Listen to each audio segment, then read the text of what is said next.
colli fy wythrig, so. O ie. A dwi'n gweld eich cennin Pedyr chi. Wel, dwi eisiau dangos, mi nes i drio wneud bach o effort ddoe yn prynu cennin Pedyr, ond eisiau'n sylwi bod nhw ddim yn blodeuo am gwbl o ddyddiau. So, mae'r effort yna di mynd i'r bin. O, mae gen i fwy gorau. O, mae hi. Felly, yr peth cyntaf da ni'n mynd i rannu efo chi ydy fideo bach efo gwestai arbennig. We had a lovely visit last week on St David's Day, didn't we? We did. We did, yeah. From a very special guest. So, mae Marcus yn mynd i ddangos y fideo achos dydy fy nhechnoleg i gweitha pobl yn trio ddim yn dda iawn. Felly, da ni jyst yn mynd i rannu'n sgrin. Da, dwi ti'n edrych yn lot haws na fi.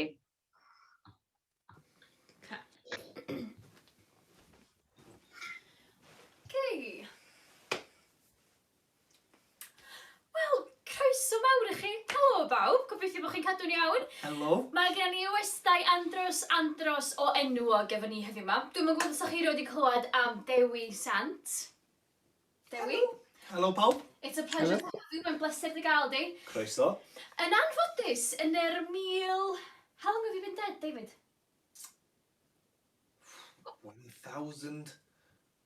Almost 1,500 years? Yn y 1500 o flynyddoedd dwytha, mae Dewi wedi colli Gymraeg yn anffodus. Ond, it's wonderful to have you here with us, Dewi.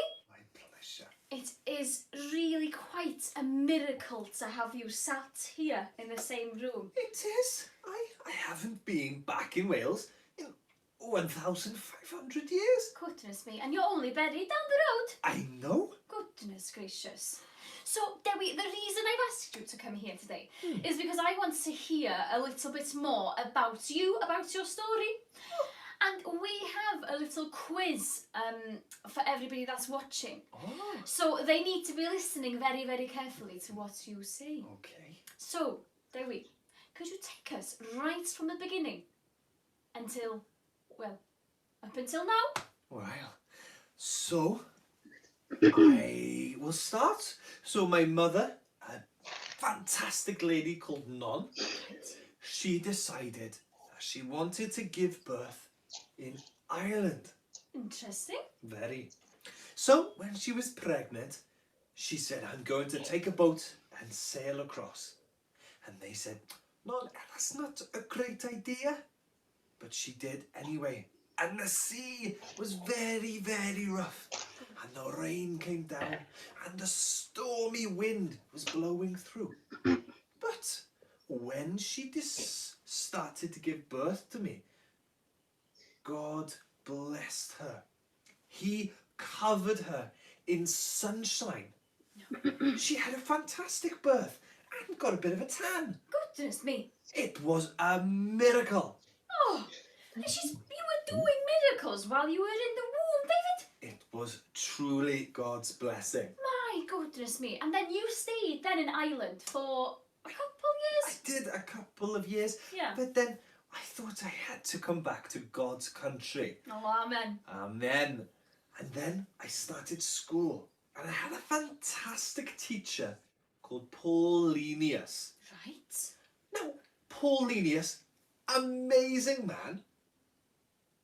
Terrible eyesight. Oh, was he bumping into different things? He was all over the shop. Oh, bless him. And as the years grew, his eyes got worse and worse. And as a young boy, I remember praying, Lord, please help me heal this man's eyes. Yes. So one day, I put my hands on Paulinius' eyes and I prayed, God, please heal this man. And it was a miracle. He opened his eyes and his eyesight was back. My goodness me. Fantastic. Oh. Amazing. A miracle. Goodness me. Indeed. And then you stayed there then for a couple of years, didn't you? I finished my schooling and then I said, Paulinius, I have to tell more people about Jesus.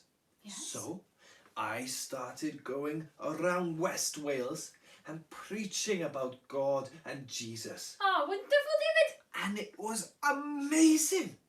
I was able to tell people all about how much God loves them, and he helped me heal people. So I had people coming up with bad arms, bad tummies, bad eyes, and through God, I was able to heal them. Wonderful. That is Amazing. wonderful. Amazing. And Dewi, there's one story that we're all quite familiar with, but we'd love to hear it from the man himself. Well, as I grew older, the crowds grew larger. Yes. Now, you imagine England-Wales, the rugby match. The crowds are huge. Well, yes. Not this year. Not this year, no. But usually the crowds are huge. So when I was growing up, the crowds were getting bigger and bigger, and soon enough, they couldn't hear me at the back. And they would chat amongst each other and cause all of this noise. So one day, when it was particularly loud, I said, God, help me reach the ones at the back. Yes. And I put down my handkerchief on the floor, and God raised the earth so that everybody in the crowd could see me. Now, you may be thinking, they can see you, Dewi, but they can't hear you. Yeah, exactly, Dewi. Exactly. You're not a trumpet, Dewi. No. But you know what? God blessed me and made my voice as loud as a trumpet. A trumpet? A trumpet! Goodness me, Dewi. Everybody could hear me, even the smallest child at the back of the crowd. It was a miracle. And to commemorate that place, we built a church to say thank you to God. Do you know what, Dewi? St David's Church is one of the most beautiful churches in Wales, and it flocks hundreds and thousands of people there each year. Wow, amazing. All because of you, Dewi. Well, I'll have a look after this. You should. Your bones are there, actually. Oh, that Yeah. would be interesting. Yeah, it would be interesting, wouldn't it? Well, As I grew older then, I became the Archbishop of Wales. goodness. And I was able to tell everybody about the good news about Jesus. And then it came time for me to close my eyes and go up to heaven. And that was, let me think, the 1st of March, 589. Goodness me. That was a long time ago. A very long time ago, Dewi. Mm-mm. Well, thank you so much for coming in today. Well, I have one more thing to tell you. Oh. And this is my best advice I can give anybody, whether you're 5 years old, Yes. 50 years old, or 1,500 years old. Goodness, yes. It is the small things that really make an impact. Throughout my life, I saw the smallest things make some of the biggest impacts. Now, the 3 things I want to tell you: be kind, love Jesus, and love people. That is some great words of wisdom. Well, Dewi, diolch yn fawr Croeso. am ddod I fewn heddiw ma. Da ni'n mynd I gael quiz bach rwan. Wel, Gwyn bach o hwyl. Diolch i ti, Dewi. Sant. Yn cael ei gyfweld gan Miriam. Diolch yn fawr iawn, Dewi. Siom bod Dewi wedi gorau mynd adra ddyda i, yn ôl i'r arch yna yn tŷ Ddewi. So, os ydych chi'n gwrando, da ni'n mynd I wneud quiz bach rwan. Felly, rhannu sgrin eto, please, Mr Watling, dwi'n meddwl, ac pa'n da ni isio? Da ni angen... Na, Canva. Canva. Ie. Iawn. So, ia, gobeithio bod chi wedi bod yn gwrando yn astud, achos mae'r cwestiynau'n eithriadol o anodd. Reit. Be? Sorry. Reit, ni weld.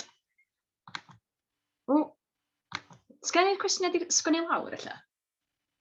Tra, da ni'n arwyddo fewn. Wel, dwi'n meddwl bod gen i'r cwestiynau disgwyl i lawr, felly fel mae Marcus yn trio logio fewn i hwn, uniwn ni just allan y cwestiynau allan, os oes gennych chi ben a papur.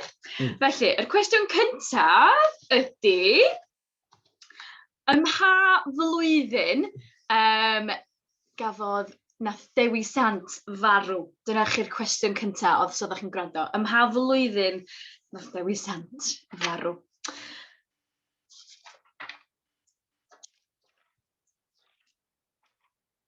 Be ti eisiau ni wneud? Ti eisiau ni godi llaw os da ni'n gwybod?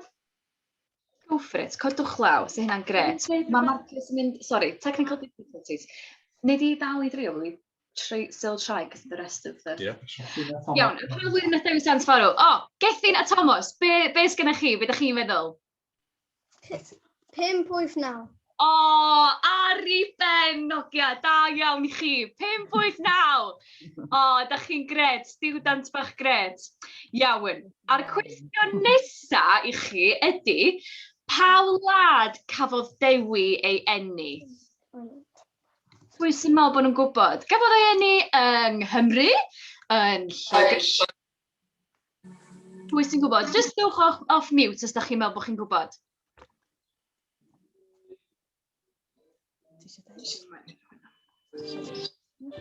Iwerddon. Iwerddon! Da iawn! Ia, 10 allan o 10, Iwerddon. Iawn, cwestiwn nesa. A mae hwn yn un bach yn anodd, achos dwi ddim yn meddwl bod Dewi Sant wedi deud yn glir iawn be oedd yr atab. Ond y cwestiwn yma ydy, beth oedd enw mam Dewi? Non. Ian Hogia, da chi arni heddiw yma, da iawn chi, non oedd enw mam Dewi. Fel chi'n gwybod bod mam Dewi hefyd yn saint, sant non. Hyfryd, da iawn chi, Hogia. Da ni wedi cael hwnna. Felly, gwir neu gau? Roedd athro Dewi yn fyddar, doedd o methu clywed. Be ydych chi'n meddwl? Gwir neu gau? Gau. Be ydych chi'n meddwl, Hogs? Gau. Gau? 10 allan o 10. Be oedd athro Dewi, Marcus? Oedd o'n ddall. Oedd o'n methu gweld, oedd o'n bwmpio fewn i bethau. Oedd edrych annoying, bwmpio fewn i bob dim, bod yn ddall. O, so mi nath Dewi wella i lygadu fo ac oedd o'n gallu gweld yn glir eto. Da iawn chi, Hogia. Ni wedi cael hwnna. Iawn. Hwn yn un arall bach yn tricky rwan, iawn. Beth o llyngodd Dewi ar y llawr? Pan oedd Dewi'n codi'r tir o'i amgylch o, be nath o ollwng ar y llawr? Chi'n sio? Hancus boced. Na chi. Dwi'n siŵr bod gen Hugh Powell Davies hancus boced yn ei boced yn rhywle. Mae o wastad yn cario un gyda fo. Da iawn chi, Hogs, hancus boced. Iawn. Gan i weld, beth oedd enw athro Dewi? A'i enw athro Dewi oedd Sant Pedr, Samuel, Gwreichionyn, neu Paulinius? Be ydych chi'n meddwl oedd enw i athro fo? Thomas, ti eisiau dweud? Be ti'n meddwl, Thomas? Dweud yn uchel. Honies. O, mae Thomas di cael hi eto. Ar gyfer ni ar yr gwobr i'r hogia yma. Da chi'n neud yn eithriadol, Hogs? Da iawn chi? Iawn. Da ni wedi cael hwnna. Wel, dwi'n meddwl bod ni wedi bod drwy'r cwestiynau i gyd, a dwi'n meddwl bod chi wedi cael 10 allan o 10 ar bob un one jack. Argian, Hogia. Da chi fatha magic. Da iawn chi, wir. Felly, dwi'n mynd i wthio Marcus allan rwan, achos fydd o'n edrych yn hynod o awkward, yn ista ac yn bod yn dawel tra dwi'n darllen stori. Felly, da ni'n mynd i fynd a dwi'n mynd i darllen stori y wraig weddw. Felly mae'r stori yma yn dod o lyc pennod 21, os da chi am fynd i'w darllen hi wedyn. Ac mae'n stori andros o ddiddorol. Felly, awn ni amdani? Dyma ni. Felly, Roedd Iesu yn y deml yn gwylio pobl yn mynd a dod. Wrth ei ymyl, roedd blychau casglu i bobl roed arian yn fynt. Roedd y bobl gyfoethog yn rhoi lot fawr iawn o arian yn y blychau. Yna, daeth gwraig weddw i mewn, ac wrth iddi fynd heibio, rhoddodd hi 2 geiniog yn y blwch casglu. Sylwodd Iesu ar hyn, a dywedodd wrth y disgyblion, mae wraig weddw hon wedi rhoi mwy i Dduw na neb arall sydd yma. Nid oedd y disgyblion yn deall, felly esboniodd Iesu. Mae gan y bobl gyfoethog yma ddigon i'w roi, a does dim rhaid iddyn nhw boeni am fynd heb ddim.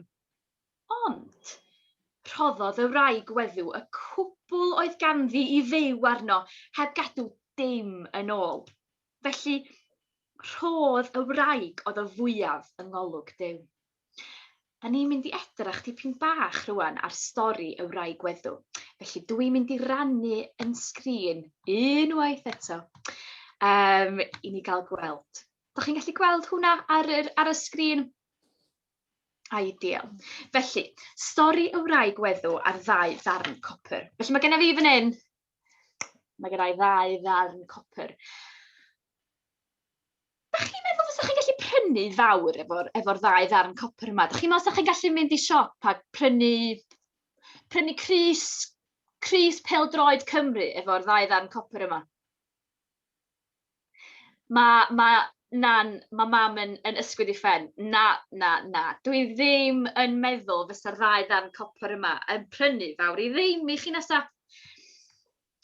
Ond gan i weld beth oedd Iesu yn ei weld yn y stori yma, yn y wraig weddw.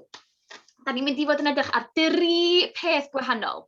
Da ni'n mynd i edrych yn gyntaf ar beth oedd Duw yn gweld, yn ail ar weld yn wahanol, a'r trydydd un ydy rhoi mewn ffydd. Felly, o'n ni'n gyntaf, be mae Duw yn ei weld? Da chi'n sylwi yn y stori yna, pwy oedd yn neud sioe fawr? Oedd y bobl gyfoethog, mami, gennyn nhw llwyth o bres, mae gennau'n hwrth yn fan yna, fel un oedden nhw. Cofia. Oedden nhw'n ysgwyd i pres, mi oedden nhw'n dangos, oedden nhw'n mynd, reit, gan i weld faint o bres. Mae gennau bint, mae gennau 100 o yen yn fan hyn, mae gennau 20 cents o Australia. Mae gennau fi lot o bres i roi. Mae gennau lot o bres, mae'n pres i'n mynd i wneud sŵn, dwi'n mynd i roi pres mawr, felly bod pawb yn medru gweld faint o bres dwi'n rhoi yn y casgliad yma. Mae chi'n sylweddoli yn y stori? Mae o'n deud hyn. Mae'n deud hyn, mae'r wraig weddw hon wedi rhoi mwy i Dduw na neb arall sydd yma. Dyna be mae Iesu yn deud am y wraig weddw. Mae Iesu yn rhoi i ganmoliaeth o iddi hi. Ydych chi'n cofio faint o bres nath hi roi yn y casgliad? Mi nath hi roed 2 ddarn copr yn y casgliad, sydd yn ddim byd o'i gymharu efo'r bobl gyfoethog. Felly, i Iesu, mi oedd yn golygu mwy i bod hi'n rhoi o'i chalon ac yn rhoi mwyn gwneud sioe fawr, mwyn cael o canmoliaeth ac mwyn gwneud sŵn a dangos i bawb bod gen i hi lot o bres ac bod hi'n gallu rhoi lot o bres. Felly, yn nesaf mae gennym ni gweld yn wahanol, a hwn i fi ydy'r un mwyaf pwysig. Felly, mae Marc y pennod 12 adnod 44 yn deud, ond rhoddodd hon y cwbl roedd ganddi i fyw arno. Nath y wraig weddw, nath hi ddim rhoi y pres mawr oedd gan y bobl gyfoethog. Nath hi ddim rhoi, gan i weld beth gan i fi fan hyn wan. Ydych chi'n gwybod be? Rhoi bres mawr. Nath hi ddim rhoi yr 20 punt oedd gan y bobl fawr. Nath hi ddim rhoi hwnna. Mi roddodd hi i 2 ddarn copr. Ond be oedd Iesu'n gweld oedd mae dyma yr unig beth oedd gan y wraig hon i fyw arno. Doedd gan hi ddim byd arall adra. Doedd gen i hi ddim banc i fynd iddo fo i nôl mwy o bres. Doedd gen i hi ddim dillad crand i werthu ar eBay. Doedd gen i hi ddim llwyth o fwyd yn ei stor i gadw hi fynd am wythnosa. Yr unig beth oedd ganddi hi oedd y 2 ddarn copr yma, a mi roddodd hi y cwbl i'r arglwydd. A be dwi'n meddwl, be dwi'n gweld yn y stori yma, na i ddarllen un rhan arall i chi. Oedd o'n deud, nid oedd y disgyblion yn deall.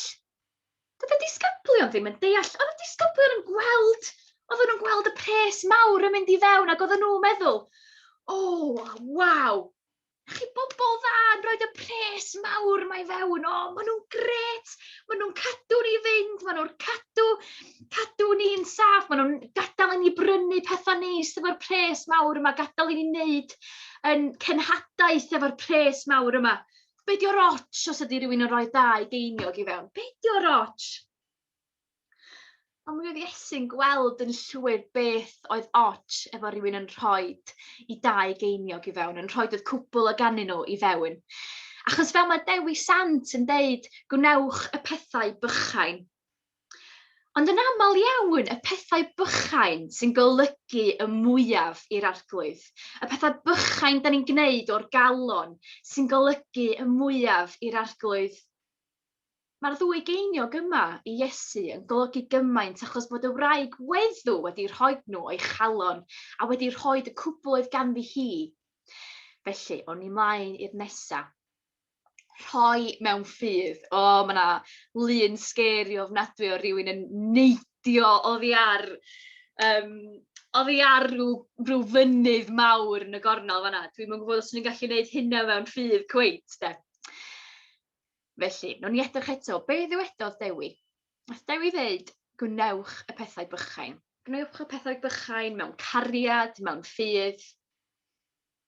A pam da ni'n edrych yn ofalus, da ni'n gweld bod y pethau bach, dyn nhw'n fach o gwbl.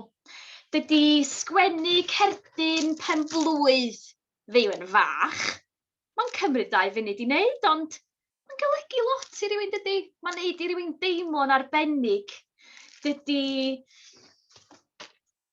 Dydy mynd am dro efo rywun a gwneud i rywun wenu. Dy hynna ddim yn fach. Mae hynna'n rhywbeth mawr allwch chi wneud i rywun.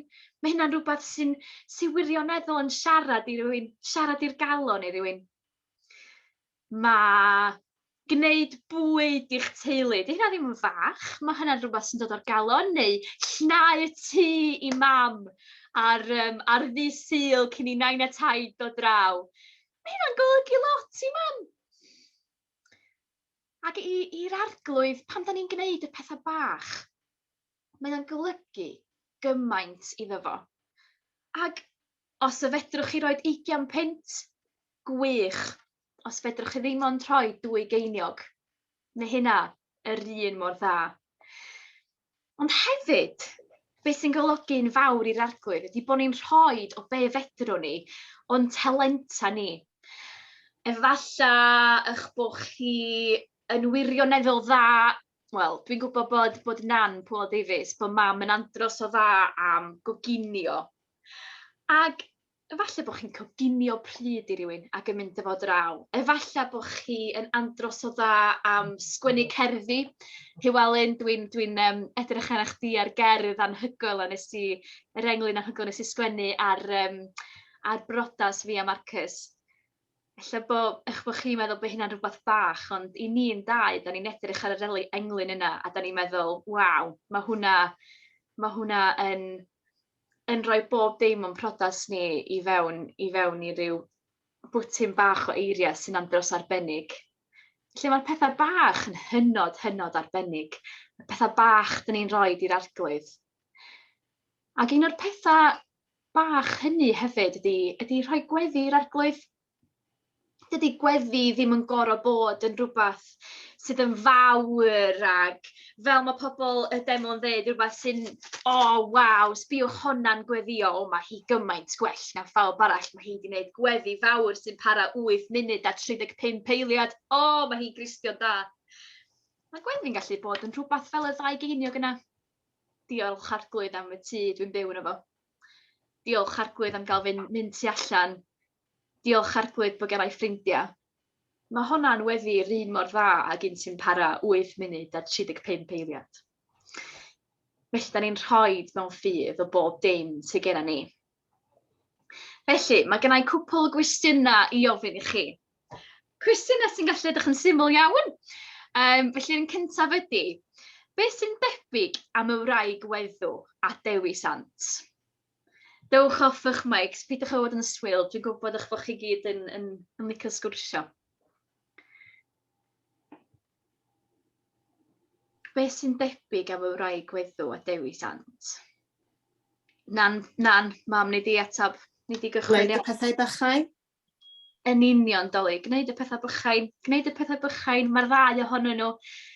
Bod Dewi yn enw mawr ac yn rhywun da ni gyd yn nabod, a di'r wraig weddw ddim hyd yn oed yn cael enw yn y stori. Mae'r ddau ohonyn nhw'n gwneud pethau bychain. Da iawn, ie. So ni'n licio cael gweld pawb, Miriam, os eisiau... Ie.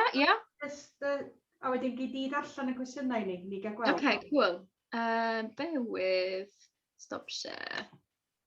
Cool. Da ni ar gael, chi eisiau rhoi ar galeri fyw? Ie. Ideal. Ia, gwneud y pethau bychain yn syddoli, definitely. Y pethau bychain sydd yn adio fyny i wneud rhywbeth gymaint mwy. Dwi ddim yn cofio'n cwestiynau achos bod nhw ddim ymlaen i, mam. Diolch yn fawr iawn i chdi am hynna. Cwestiwn nesaf ydy, beth ydy'r pethau bach y fedrwn ni ei wneud? Gethi a Thomas, os gennych chi syniad, beth ydy'r pethau bach y fedrwch chi ei wneud? Oedd yn swil. O'n nhw'n swil.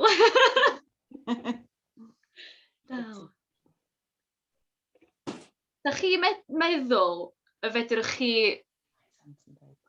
olchi llestri? Di hynna'n rhywbeth fedrwch chi wneud? Bysa'n fyny neu bysa'n lawr?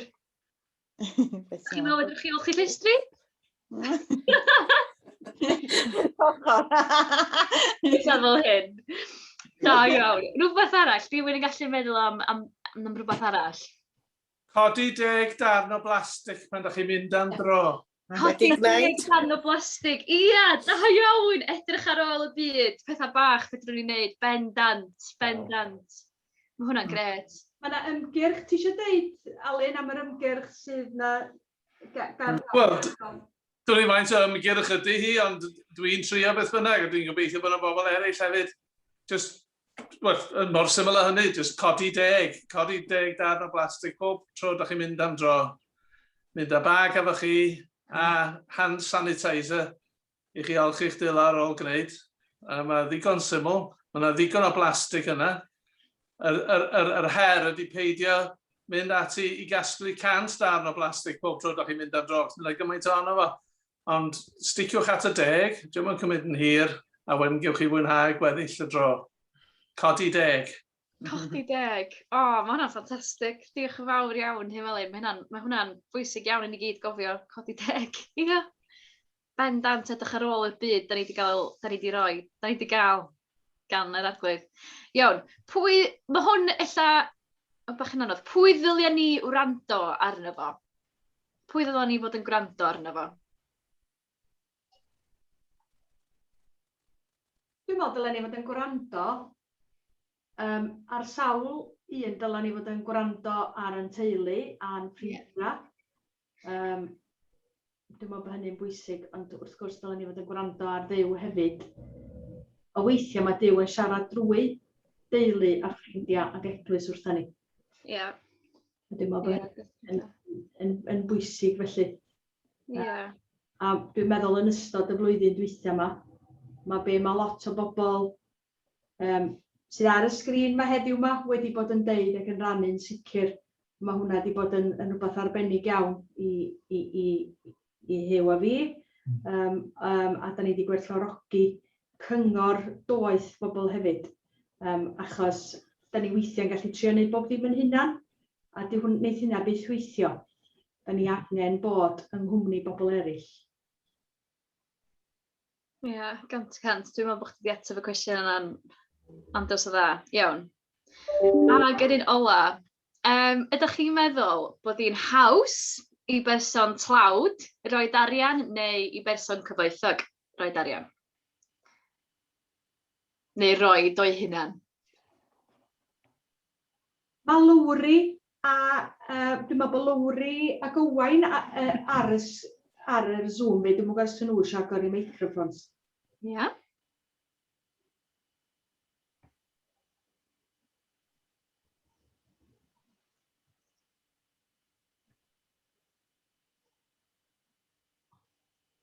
Ni weld.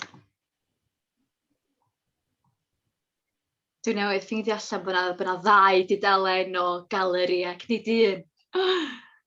Hyfryd gweld mwy o wynebau cyfarwydd. Wel, dwi'n meddwl, fel ydy'r pwynt mwyaf ydy bod pawb yn gallu rhoid. Mae pawb yn gallu rhoid o be maen nhw'n medru rhoid. Os ydy hynna yn rhoid yn practical, bod chi'n gwneud bwyd, neu mynd am dro efo rhywun, neu os ydy hynna'n rhoid efo arian, eich bod chi'n rhoid arian. Fe fedrith pawb roi o be maen nhw'n gallu rhoid. Os ydych chi'n dlawd, os ydych chi'n gyfoethog, os ydych chi'n rwla yn y canol, mi fedrith pawb fod yn rhoid o'i clona. Iawn. Marcus Rashford yn un arbennig iawn. Bod o'n gyfoethog, mae o'n rhoi i bres, ond hefyd mae o'n rhoi i amser. Ie. Yn 2 oed ac am y siampl i bawb yn y byd yma. Ie, amser ydy un o'r pethau fwyaf cyfoethog fedrwch chi roid ynde. Ie, diolch Elwyn. Ie, bendant. Cawn ni weld rwan. Dwi'n meddwl, dyna'r cwestiynau i gyd i chi. Wel, diolch am fod yn... da chi wedi bod yn ffantastig. Da ni wedi cael lot o hwyl. Ac ie, mae'n bwysig gweld hyd yn oed mewn stori blant bod 'na lot i ni ddysgu ohoni. Yn bendant, ond ie, gnewch y pethau bychain. Rhowch o'ch amser o beth sgennach chi i'w roid yn eich colonna ac ym mhob ffordd arall. Ac mae'n bwysig hefyd bod ni'n gweld be mae'r arglwydd wedi rhoi i ni yn gyntaf cyn unrhyw beth arall. Mae wedi rhoi gymaint i ni, a mae yna gymaint i ni ddeud diolch ohono fo, a deud gweddi fer bychain amdano fo. Diolch yn fawr iawn. Wel, dyna oes gyda fi i'w rannu. Miriam? Ie. Sôn am roi, ynde? Ti eisiau just deud dwi'n mynd i fod yn hy wan? Ie. Ti just rhannu yn sydyn am cynllun brechlyn cymorth Cristnogol? Ie, oce. Cyn i ti weddio, diolch ti. Ie. Dwi'm yn gwybod os ydych chi'n gwybod, dwi'n gweithio i Cymorth Cristnogol rwan ac yn mwynhau fy swydd. A maen nhw wedi cychwyn cynllun newydd Give Thanks for the Vaccine, rhowch ddiolch am eich brechlyn. Felly, nath o gychwyn yn Gloucester? Is that how we say it? Gloucester? Gloucester. Embarrassing. Yn Gloucester. Yn Gloucester nath o gychwyn. Ac cynllun ydi o. Dwi'n meddwl bod yna lot o...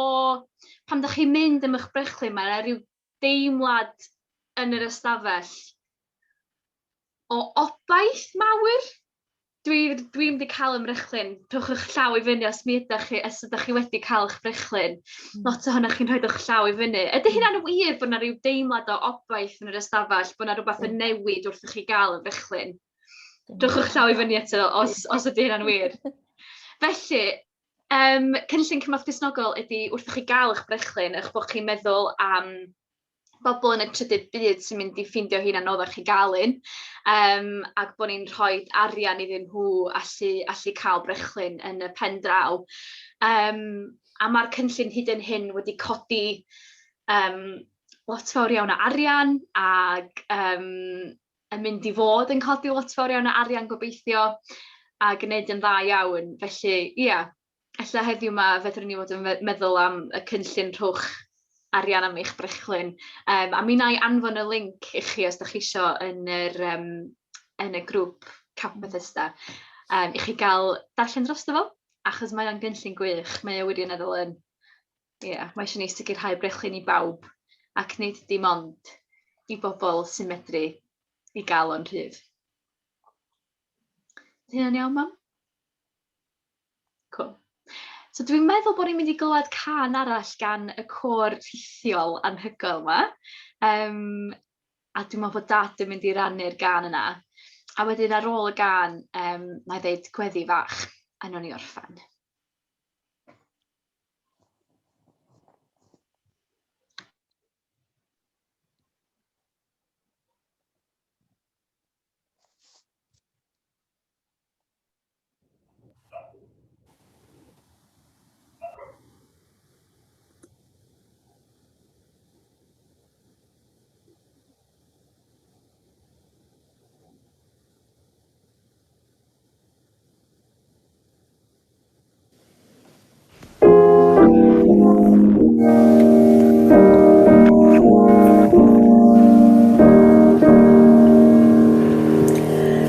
Dros Gymru'n Gwlad, dod a dyrchafwn ni.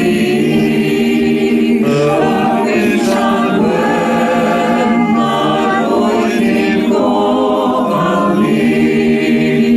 Dath I ffigryw, mae'n cadw'n ffyrdd ni. A oedd i'n wir ag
Hyfryd wir. Gadwch I ni blygu pen a deud gweddi fach fer. Arglwydd Dad, diolch I ti dy fod ti'n gweithio drwyddo ni. Diolch I ti I fod i'n bwysigach I ti yn bod ni'n rhoi o'n clonau ac o'r pethau bychain sgen ni roed yn hytrach na gwneud sioe. Arglwydd Dad, diolch dy fod ti'n caru ni gyntaf. A dwi'n gweddio wsos yma, mae yn y pethau bychain o'n nhw'n ni dy weld ti. Gweld dy garedigrwydd di, gweld dy fawredd di, arglwydd gweld pob dim yr wyt ti. A da ni'n diolch bod ni'n cael dod at yn gilydd fel hyn, Duw Dad. Da ni'n diolch bod gennym ni gymuned I ddod ati, arglwydd.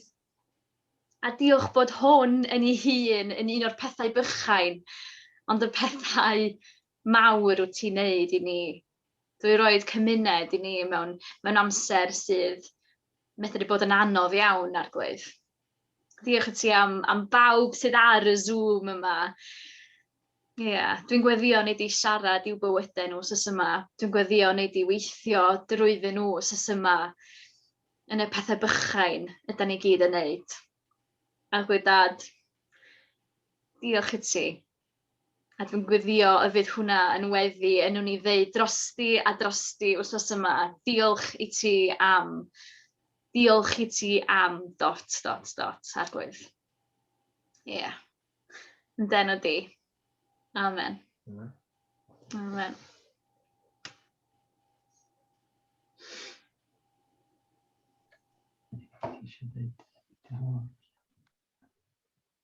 Wel, nhw'n ni dynnu'r spotlight o ddarna chi, Miriam a Marcus. Lle bynnag ydych chi'n fama? Lle mae ydw? Bydd dat wneud hynny tro yna. Diolch yn fawr iawn i ti, Miriam. Diolch i ti, Marcus. Mae'n braf iawn cael eich cwmni chi.